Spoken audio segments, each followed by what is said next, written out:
Fight for your marriage. Magkakampi kayo, hindi kayo magkaaway.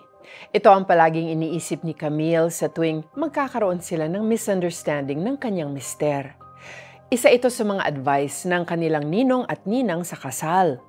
Madaling sabihin pero mahirap itong gawin lalo na sa tuwing nag-aaway silang mag-asawa. Malaking factor din ang childhood trauma niya na nakakaapekto sa pagtingin sa kanyang mister. Most often, ang naiisip niyang solusyon ay ang pakikipaghiwalay. Ang pamilya ang unang nasisira kapag naghihiwalay ang mag-asawa.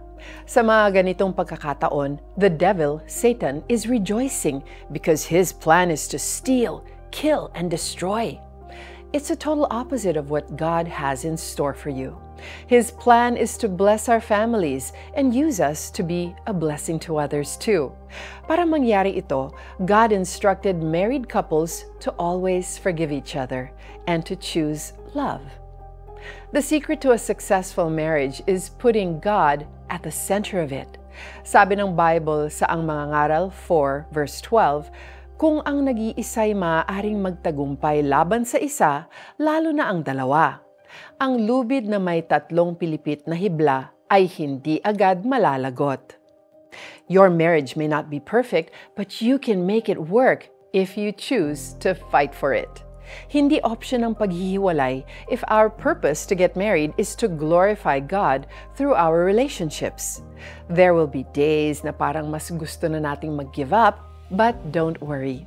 Sa oras ng kahinaan, Jesus will strengthen and help you. Fight for your marriage. Fight for your family. Let's pray.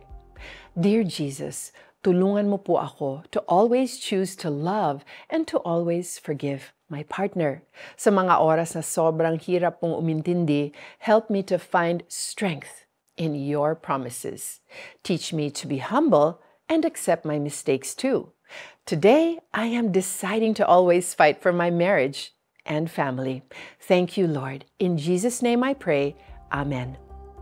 Here is what you can do. Schedule a date with your partner and appreciate the little things they do for you and your family.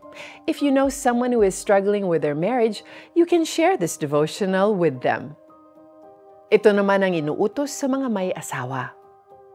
Hindi mula sa akin, kundi mula sa Panginoon. Huwag makipaghiwalay ang babae sa kanyang asawa.